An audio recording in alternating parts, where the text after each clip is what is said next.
kita. Aku kan udah di penjara itu 10 tahun. Nah, aku dapat lapak tuh yang cuman berapa kali berapa tuh ya, pokoknya seukuran badan. Jadi kita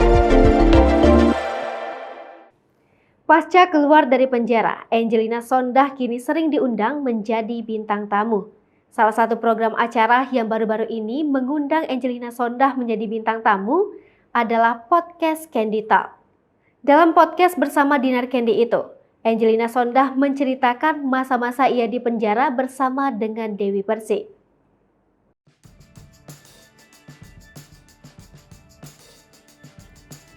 Angelina Sondakh lantas membongkar kelakuan Dewi Persik di dalam penjara kala itu. Cerita Angelina Sondakh memantik reaksi Dinar Candy. Dewi Persik yang sudah melihat video Angelina Sondakh membeberkan kelakuannya di penjara pun memberi respon. Mantan istri Aldi Taher pun semprot Angelina Sondakh.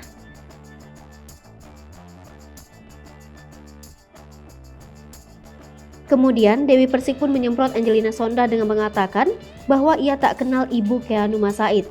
Mantan istri Aldi Taher itu mengaku bahwa ia ramah kepada siapapun, tapi bukan berarti semua orang menjadi teman baginya.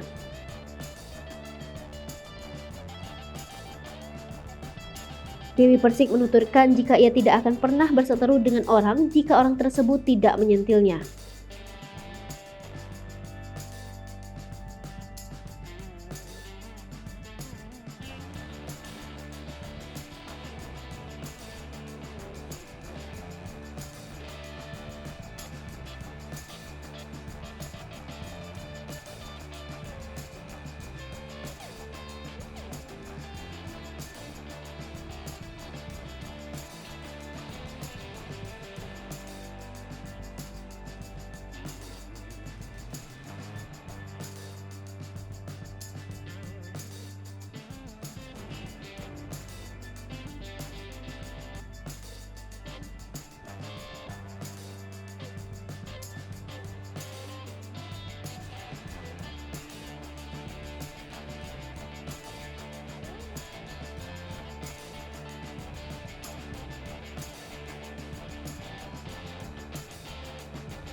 Hai pemirsa Sri Popo TV, jangan lupa komen, like, dan subscribe, serta tonton terus berita-berita terupdate lainnya ya.